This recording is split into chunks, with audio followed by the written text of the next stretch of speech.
മാസപ്പടി വിവാദത്തിൽ CPM ദേശീയ നേതൃത്വവും കൂട്ടുപ്രതികളാണെന്ന് KPCC അധ്യക്ഷൻ കെ സുധാകരൻ. കേരള തീരത്തെ കരിമണൽ കടത്തിയതിന് പ്രതിഫലമാണ് പിണറായിക്കും കുടുംബത്തിനും ലഭിച്ചതെന്നും അഴിമതിയിൽ മുങ്ങിക്കുളിച്ച പിണറായിയെ ഇനിയും താങ്ങണോ എന്ന് CPM-ഉം ഘടകകക്ഷികളും ആലോചിക്കണമെന്നും സുധാകരൻ പറഞ്ഞു. അതേസമയം സംസ്ഥാനത്ത് രൂക്ഷമായിക്കൊണ്ടിരിക്കുന്ന വന്യമൃഗ ശല്യം തടയാൻ സർക്കാരിന്റെ കയ്യിൽ പദ്ധതികൾ ഒന്നുമില്ലെന്ന് പ്രതിപക്ഷ നേതാവ് VD സതീശനും പ്രതികരിച്ചു.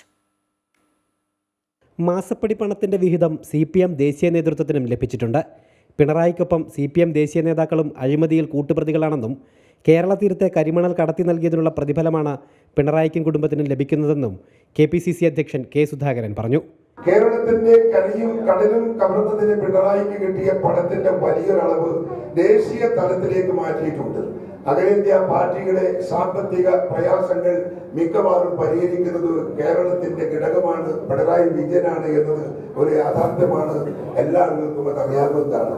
CPM-നെ ദേശീയ തലത്തിൽ പിടിച്ചു നിർത്തുന്നത് കേരളത്തിൽ നിന്ന് ഒഴുകിയെത്തുന്ന ഈ കൂറ്റൻ ഫണ്ടാണ്. സംസ്ഥാനത്ത് രൂക്ഷമായിക്കൊണ്ടിരിക്കുന്ന വന്യമൃഗശല്യം നേരിടുന്നതിൽ സർക്കാർ പരാജയമാണെന്നും ശാശ്വതമായ പരിഹാരത്തിന് സർക്കാരിൻ്റെ പക്കൽ പദ്ധതികളൊന്നുമില്ലെന്നും പ്രതിപക്ഷ നേതാവ് VD സതീശനും വിമർശിച്ചു. മന്ത്രിയോട് ചോദിച്ചു കഴിഞ്ഞാൽ ഞാൻ മന്ത്രിയായതുകൊണ്ടാണ് ആന കാട്ടിൽ നിന്ന് ഇറങ്ങിയല്ലോ ചോദിക്കും. ഞങ്ങൾ പറഞ്ഞു പിണറായി വിജയൻ മുഖ്യമന്ത്രി ആയതുകൊണ്ടോ ശശീന്ദ്രൻ മന്ത്രി ആയതുകൊണ്ടല്ലോ ആന ഇറങ്ങി വരുന്നത്. പക്ഷെ സർക്കാർ അധികാരത്തിലിരിക്കുമ്പോൾ സർക്കാരിനൊരു മെക്കാനിസം വേണ്ടേ?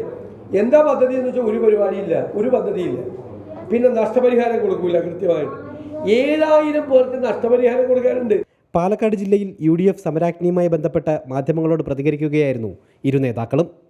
അമൃത ന്യൂസ്, പാലക്കാട്.